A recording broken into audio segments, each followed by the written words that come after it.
Welcome everybody, my name is James Who, and this is the first episode of Who's Cooking, as well the first episode to my YouTube channel. So yeah, roll intro.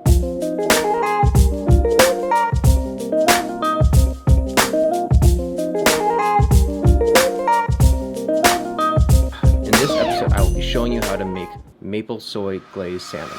Now, for people who don't like fish, I would say they have not had properly prepared fish. And in today's episode, I'm going to be showing you how to make properly prepared fish with salmon.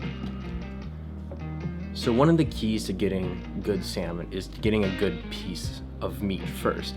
So one of the things you need to look at is it a center cut, tail cut, or a head cut? Preferably, I recommend going with the center cut. You'll get the most uniform cook time out of that. Now, normally I'd be cooking salmon in a small hotel pan, but since I'm only cooking for myself and there's one piece that's relatively small, I'm going to be cooking in a bread pan. It's easier to clean a smaller pan than a big pan.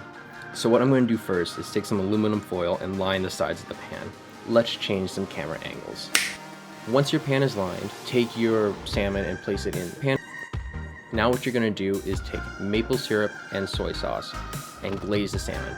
First, take the soy sauce and drizzle it over the salmon so it gets a nice even coat. Once that's done, take the maple syrup and do the same. Now I can guess what a lot of you are wondering. Why would you ever put maple syrup on salmon unless you're Canadian or Buddy the Elf? But I can tell you from experience and from other people try it tastes great. The sugars in the maple syrup create a glaze on top of the salmon that mixes quite well with the natural flavors of salmon and the soy sauce, creating this kind of sweet and savory kind of flavor in it, which tastes amazing. Now, let's continue.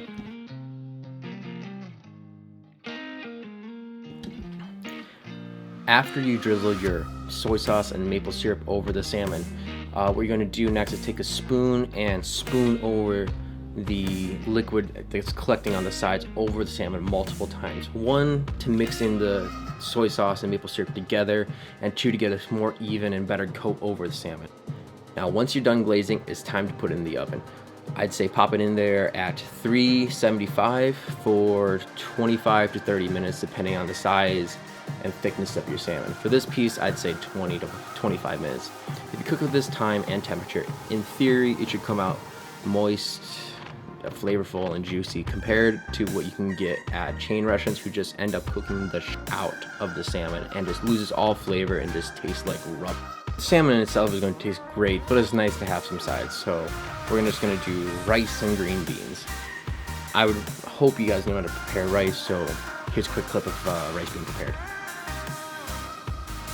With green beans, I like to have a little crunch in them, so what I do is I take the green beans after I wash them, put them in a pan so they just cover it with water, and bring it to just before it boils, and you'll have, in my opinion, perfectly cooked green beans that still have flavor and crunch to them, which I like.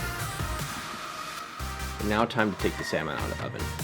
And look, got a nice glaze over it. Now, also the beauty about this, if you don't like the skin, you can just easily slide the spatula underneath the salmon and just lift it up, and the skin should fall off relatively easy.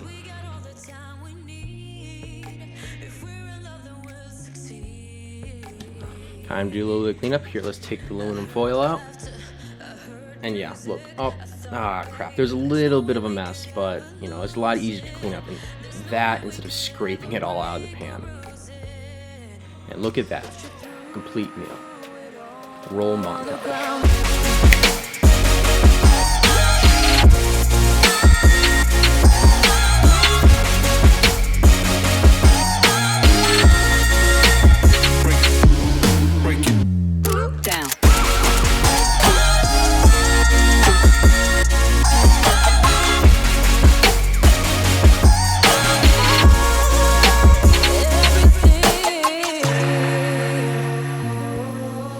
If you liked what you saw, please like and subscribe. You can reach out to me on my Twitter handle below or on Instagram.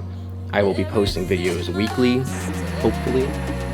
And yeah, tune in next time to another episode of Who's Cooking. Thank you very much.